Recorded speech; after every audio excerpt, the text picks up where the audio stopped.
हाल राहुल गांधी बोलने जा रहे हैं।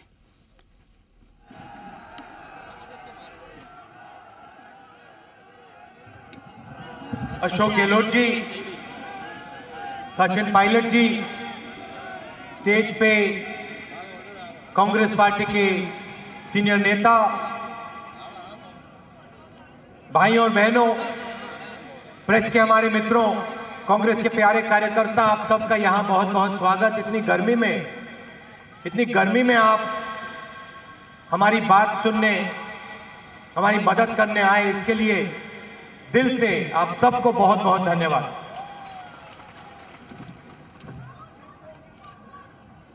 पांच साल से नरेंद्र मोदी जी सरकार में हैं, बड़े बड़े वायदे करते हैं। आप सबसे कहा 15 लाख रुपए हर बैंक अकाउंट में डालूंगा। आपको मिला 15 लाख? कोई है यहां जिसको नरेंद्र मोदी जी ने बैंक अकाउंट, अच्छा कहते हैं बैंक अकाउंट खोल दिया,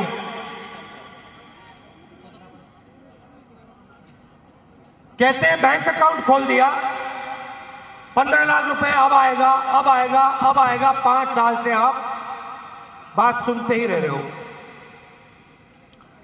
5 महीने पहले मैंने सोचा कि ये जो चौकीदार जी हैं, इन्होंने 15 लाख रुपए का झूठ बोला, इनको मैं चौकीदार को सच्चाई दिखाऊं। 5 महीने पहले मैंने कांग्रेस पार्टी के इकोनॉमिस्ट को, थिंक टैंक को बुलाया, उनसे एक सवाल पूछा। कहा देखिए नरेंद्र मोदी ने 15 लाख रुपए का झूठ बोला, मुझे आप सच्चाई बताइए। मैं अगर राजस्थान के हर गरीब व्यक्ति के बैंक अकाउंट में पैसा डालना चाहूं, सिर्फ राजस्थान नहीं पूरे देश के हर गरीब व्यक्ति के बैंक अकाउंट में पैसा डालना चाहूं, तो बिना अर्थव्यवस्था को नुकसान किए कितना पैसा डाला जा सकता है? नरेंद्र मोदी ने कहा 15 लाख झूठ है, आप मुझे सच्चाई बताओ। और उनसे मैंने कहा देखिए, मैं आपसे लंबा भाषण नहीं सुनना चाहता, मैं नंबर चाहता हूं। नरेंद्र मोदी ने झूठा नंबर दिया, मैं सच्चा नंबर चाहता हूं। कितने रुपए मैं हिंदुस्तान की गरीब जनता के बैंक अकाउंट में डाल सकता हूं? समय लीजिए, 5 महीने हैं, सरकार में बनेगी, समय लीजिए, पूरा चेक करके दुनिया के सबसे बेहतर इकोनॉमिस्ट से पूछ के मेरे पास आइए। कुछ दिन पहले चिदंबरम जी मेरे पास आए, कागज पे उन्होंने एक नंबर लिख दिया। मैंने पूछा ये क्या है? कहते हैं आपने कहा था कितने रुपए हम हिंदुस्तान के गरीब लोगों के बैंक अकाउंट में डाल सकते हैं। ये आपका जवाब है 72,000 रुपए। मैंने कहा ठहरिए, 72,000 कितने लोगों को? 72,000 कितने समय में? कहते हैं राहुल जी 72,000 रुपए 25 करोड़ लोगों को, 5 करोड़ परिवारों को, और 72,000 रुपए एक साल में, 5 साल के अंदर 3,60,000 रुपए हिंदुस्तान की सरकार बिना अर्थव्यवस्था को नुकसान किए दे सकती है। मैंने पूछा बताइए, इतना पैसा, लाखों करोड़ रुपए है, मैंने पूछा इतना पैसा अगर हम हिंदुस्तान के गरीब लोगों को देंगे तो क्या हिंदुस्तान की अर्थव्यवस्था को नुकसान नहीं होगा? कहते हैं राहुल जी हमने कैलकुलेशन करा है, नुकसान छोड़िए, हिंदुस्तान की अर्थव्यवस्था को फायदा होगा। मैंने पूछा बताइए कैसे? कहते हैं देखिए, हिंदुस्तान की अर्थव्यवस्था अच्छी तरह चल रही थी, कोई प्रॉब्लम नहीं था। नरेंद्र मोदी ने 2 झटके मारे। पहला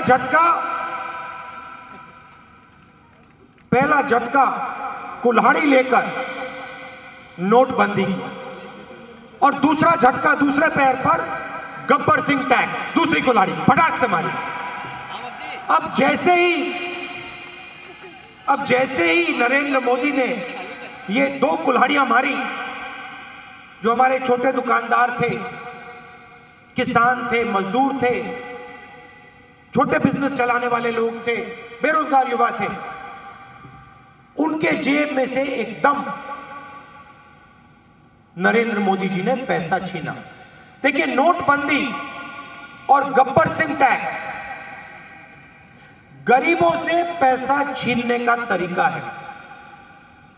उन्होंने पैसा छीना, जैसे ही उन्होंने आपके जेब में से पैसा निकाला, आपने माल खरीदना बंद किया, पैसा ही नहीं था। चीजें कहां से खरीदेंगे? पैंट, शर्ट, साबुन, टूथपेस्ट, जो भी आप पहले खरीदते थे वो आप नहीं खरीद पाए, कम खरीदा। जैसे ही आपने कम खरीदा, हिंदुस्तान के दुकानदारों को नुकसान हुआ।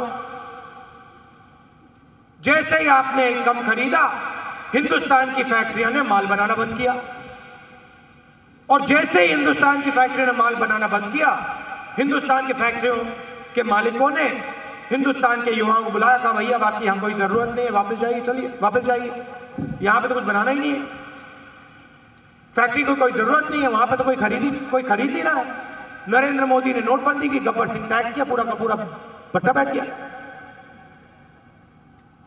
तो न्याय योजना, जो नरेंद्र मोदी जी ने नोटबंदी की, गब्बर सिंह टैक्स लागू किया, आपके जेब में से पैसा निकाला, अब न्याय योजना सीधा डायरेक्ट आप ही के बैंक अकाउंट में लाखों करोड़ रुपए डालेगी।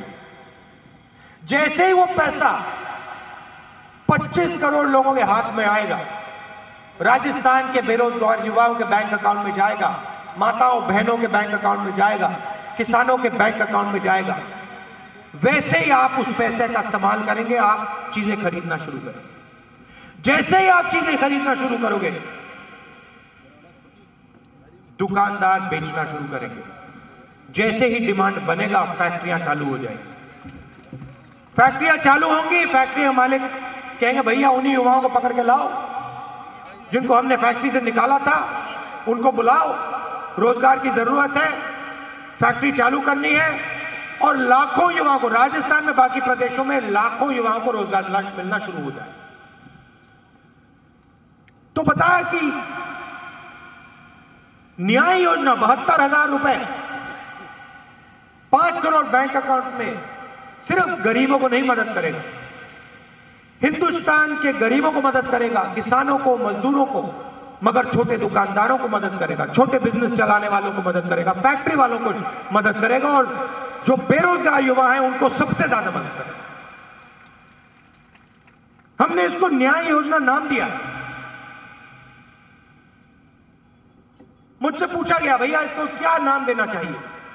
पहले हम नाम देते थे महात्मा गांधी मनरेगा, भोजन का अधिकार। मैंने कहा नहीं, इस बार इस योजना को न्याय योजना नाम देना है, क्योंकि पिछले 5 सालों में नरेंद्र मोदी ने, चौकीदार ने, हिंदुस्तान के सब लोगों के साथ अन्याय किया है, और अगले 5 साल में हमें दिखाना है कि हम अन्याय को बदल के, हम बदला नहीं लेते। तो मैं बदले की भावना से नहीं बोल रहा हूं, मगर जो आपसे छीना गया है, 5 साल जो आपसे छीना गया है, उन लोगों को दिया गया है। किन लोगों को मैं बताता हूं, देखिए, अनिल अंबानी, मेहुल, नीरव, ललित, ये 15 लोग हैं भाई और बहनों, 15 हैं। 15 लोगों ने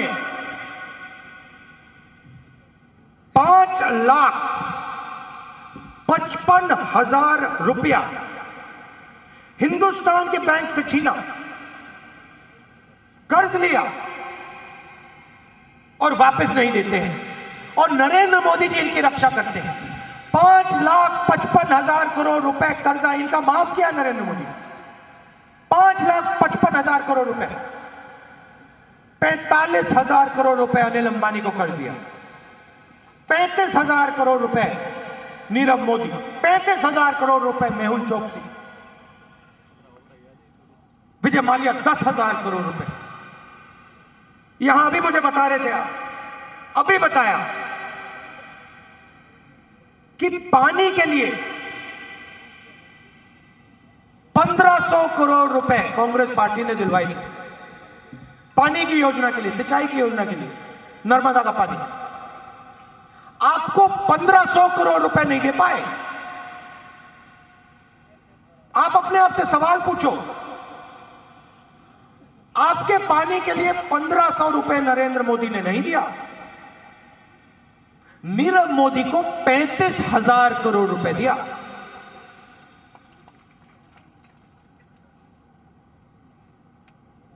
ऐसे 20 डिस्ट्रिक्ट्स का काम किया जा सकता था, 20, एक छोड़िए,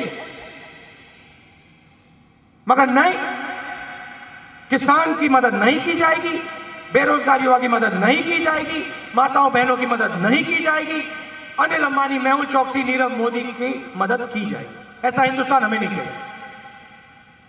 क्या जरूरत है ऐसे हिंदुस्तान की? सबको न्याय मिलना चाहिए। दूसरा उदाहरण देता हूं, इस जिले से बहुत सारे लोग बाकी हिंदुस्तान में काम करते हैं। नरेंद्र मोदी बुलेट ट्रेन की बात करते हैं। भाइयों और बहनों, बुलेट ट्रेन के लिए नरेंद्र मोदी ने 1,00,000 करोड़ रुपए सैंक्शन किया, 1,00,000 करोड़ रुपए। उस बुलेट ट्रेन में कितने लोग चलेंगे? 500 लोग चलेंगे, 1000 लोग चलेंगे? 1,00,000 करोड़ रुपए एक ट्रेन के लिए।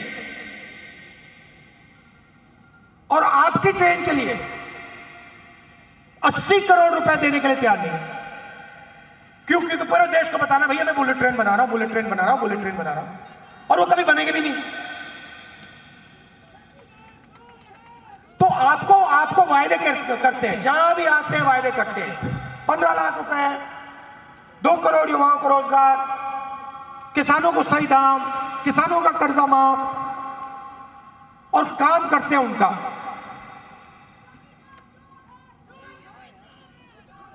देखिए नया नारा चला है, पहले अच्छे दिन आएंगे, अब चौकीदार। ये देखिए, कहीं भी आप हिंदुस्तान में चले जाइए, तमिलनाडु चले जाइए, राजस्थान चले जाइए, मध्य प्रदेश, छत्तीसगढ़, कहीं भी जाइए, किसी भी चौराहे पे चले जाइए और बस ये शब्द बोलिए, चौकीदार। जवाब मिलेगा, चोर है। भाइयों और बहनों, मैंने लोकसभा में भाषण दिया, राफेल मामले पे मैंने भाषण दिया। मैंने 4 सवाल पूछे, मोदी जी मुझे 4 चीजें बता दीजिए। क्या बताऊं? पहली चीज, आपने अनिल अंबानी को 30,000 करोड़ रुपए एयरफोर्स का पैसा क्यों दिया? दूसरी चीज, हिंदुस्तान एरोनॉटिकल सरकारी कंपनी है, उससे आपने राफेल हवाई जहाज का कॉन्ट्रैक्ट क्यों छीना? तीसरी चीज, 526 करोड़ का हवाई जहाज आपने 1600 करोड़ में क्यों खरीदा? चौथी चीज, हिंदुस्तान में हवाई जहाज बनना था, आपने फ्रांस में क्यों बनवाया? भाई और बहनों, 1.5 घंटे नरेंद्र मोदी जी ने भाषण किया। 1.5 घंटे। कभी कांग्रेस को गाली दी, राजीव गांधी, जवाहरलाल नेहरू, इंदिरा गांधी, राहुल गांधी, सबका नाम ले लिया, मगर 4 सवालों का जवाब नहीं दे पाए। और भाषण देते वक्त कभी नीचे देखें, कभी साइड देखें, कभी ऊपर देखें, कभी यूं करें, कभी यूं करें, आंख में आंख नहीं मिला पाए, क्योंकि चौकीदार ने चोरी की है। 30,000 करोड़ रुपए सीधा आपका लूटा है। अब मैं आपको बताना चाहता हूं, युवाओं के लिए, किसानों के लिए, महिलाओं के लिए हम क्या करने जा रहे हैं, छोटे दुकानदारों के लिए क्या करने जा रहे हैं। सबसे पहले गब्बर सिंह टैक्स, 5 अलग अलग टैक्स, 28% टैक्स, 28% टैक्स कौन देता है? ये क्या आप सोचते हो अनिल अंबानी जीएसटी देता है? नहीं, आप लोग देते हो। 28% आपकी जेब में से निकलता है, किसान देते हैं, मजदूर देते हैं। पहला काम, गब्बर सिंह टैक्स को हम जीएसटी में बदलेंगे। एक टैक्स होगा, कम से कम टैक्स होगा, सरल टैक्स होगा। दूसरी बात युवाओं के लिए, नरेंद्र मोदी ने आपसे कहा 2 करोड़ युवाओं को रोजगार। मैंने आज आपको समझाया न्याय योजना लाखों लोगों को फैक्ट्री में रोजगार देगी, मगर हम वहां नहीं रुकना चाहते, न्याय की बात करना चाहते हैं। अनिल अंबानी को 30,000 करोड़ रुपए और नरेंद्र मोदी जी की सरकार में 22 लाख सरकारी नौकरियां खाली पड़ी। 45 साल से सबसे ज्यादा बेरोजगारी, 27,000 लोग 24 युवा 24 घंटे में रोजगार खोते हैं और 22 लाख सरकारी नौकरियां खाली। एक साल के अंदर, मैं गारंटी दे रहा हूं, स्टेज से कह रहा हूं, एक साल के अंदर कांग्रेस पार्टी 22 लाख नौकरियों को भर देगी, आपको पकड़ा देगी, युवाओं को पकड़ा देगी। दूसरी बात, 10 लाख युवाओं को हिंदुस्तान की पंचायतों में रोजगार दिया जा सकता है। 10 लाख युवाओं को कांग्रेस पार्टी पंचायतों में रोजगार देगी, राजस्थान की पंचायतों में रोजगार देगी। हम आपके पास आए, युवाओं के पास गए, मैनिफेस्टो बना रहे थे, युवाओं के पास गए, हमने उनसे पूछा भैया बताओ, देखो मेक इन इंडिया हो गया, स्टार्टअप इंडिया हो गया, पूरा का पूरा फेल हो गया, आप हमें बताओ, हम हिंदुस्तान को रोजगार दिलवाना चाहते हैं, हम इस बात को समझते हैं कि रोजगार सिर्फ हिंदुस्तान का युवा दे सकता है, बिजनेस खोल के दे सकता है, छोटे उद्योग खड़े करके दे सकता है। आप हमें बताइए, हम आपको ब्लैंक चेक देना चाहते हैं, आप हमें बताइए क्या करा जाए।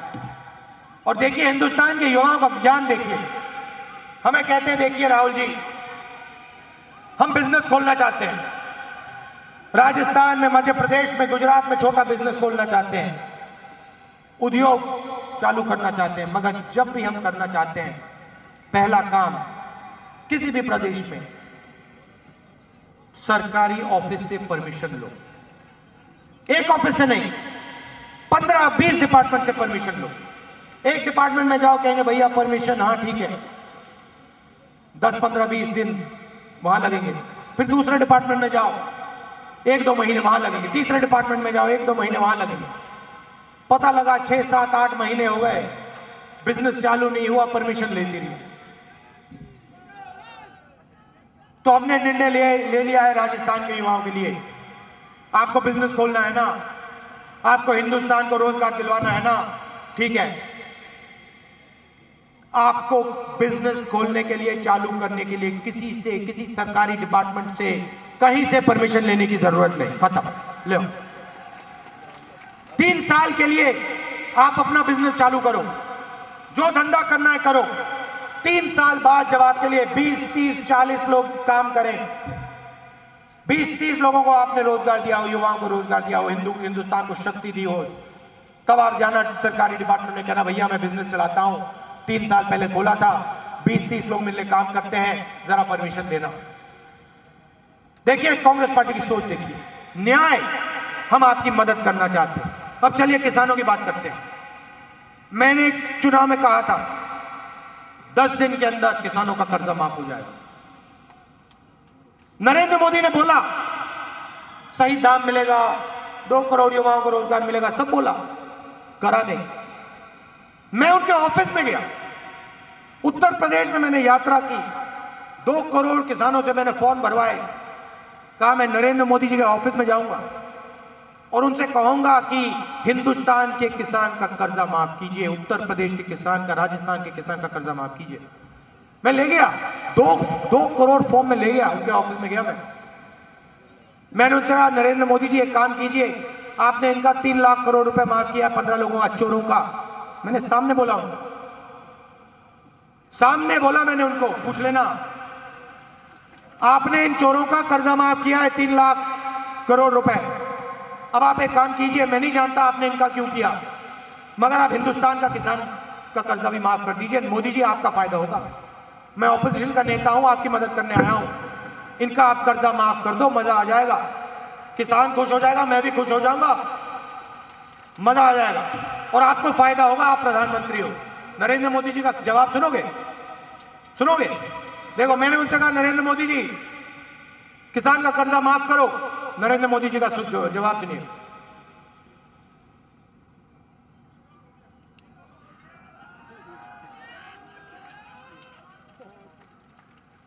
एक शब्द नहीं निकला मुंह से, एक शब्द नहीं निकला, चुप बिल्कुल।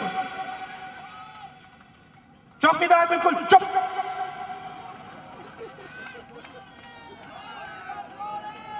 कभी आपने चौकीदार की किसान के साथ फोटो देखी है?